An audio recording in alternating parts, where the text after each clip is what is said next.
For hundreds of years, Israel's high priest had followed a very strict ritual on the day that was known as Yom Kippur, the Day of Atonement.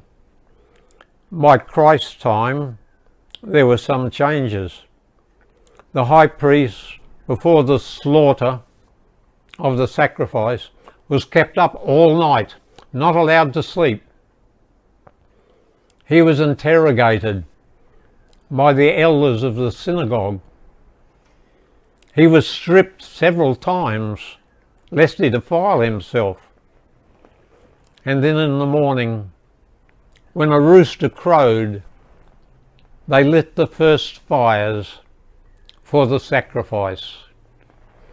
I want to read to you what the New Testament says is the meaning of Yom Kippur, which Christ fulfilled as the Christian high priest. I'm going to read to you from Hebrews chapter 6. Here are the last verses. The book of Hebrews interprets the meaning of Yom Kippur.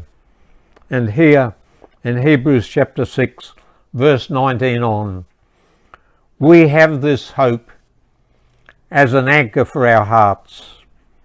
It's safe and sure and goes through the curtain of the heavenly temple into the inner sanctuary. Jesus has gone there before us on our behalf. He's become a high priest forever in the priestly order of Melchizedek. Now I must remind you that a priest had to be taken from among men. So Jesus became a man, but he becomes the true Melchizedek. And Melchizedek means king of righteousness. We read about the first Melchizedek in Genesis chapter 14, where it says he rules over a city called Salem, which means peace. The same chapter 14 doesn't give us a father or a mother, doesn't record a life or a death. So Melchizedek typifies a high priest who will also be a king, who has neither beginning of days nor end of life. So Christ is the true Melchizedek and the true Aaron. And at the cross, he entered within the veil. By his resurrection, he had access to the heart of the universe, to the Holy of Holies, the presence of God and the angels. We read more about it in the 9th and the 10th chapters. And in these chapters it tells us that the Jewish sanctuary, which had 2 apartments, was typical. That the first apartment represented the era of the Old Testament. The rule there was distance. No one could get near the Shekinah glory in the Holy of Holies. Distance was the law. Stay away. The ordinary priest and the high priest ministered only in the first apartment.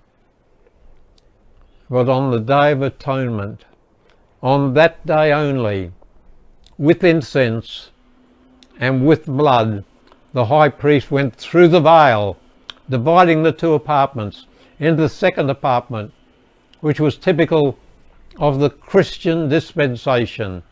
Let me read to you a little from Hebrews chapter 9. First of all, having described the first apartment, it says in verse 8, the Holy Spirit clearly teaches from all these arrangements that the way into the most holy place has not yet been opened as long as the outside tent still stands. And then in the 12th verse, when Christ went through the tent and entered once and for all into the most holy place, he didn't take the blood of goats and calves, he took his own blood and obtained eternal salvation for us. Now note what it says in the 25th verse. The Jewish high priest goes into the holy place every year with the blood of an animal, but Christ did not go in to offer himself many times. Then he would have had to suffer many times ever since the creation of the world.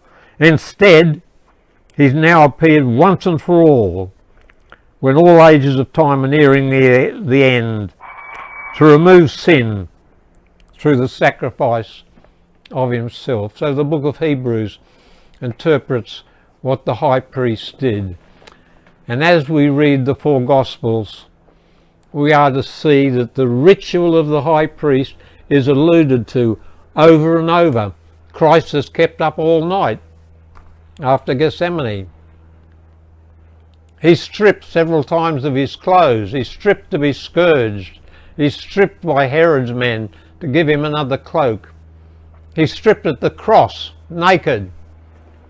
And like the high priest, he was interrogated. He was interrogated by Anna and by Caiaphas and by Pilate. And the Gospels also have mention of the crowing of the cock. It even mentions there's a fire where Peter warms himself. So Matthew, Mark, Luke and John allude to Yom Kippur to tell us that Christ has now become our high priest. We're not alone. There's someone who cares for us. There's someone who represents us. There's someone who knows everything about us, faults and failings, sins and all, and who loves us still.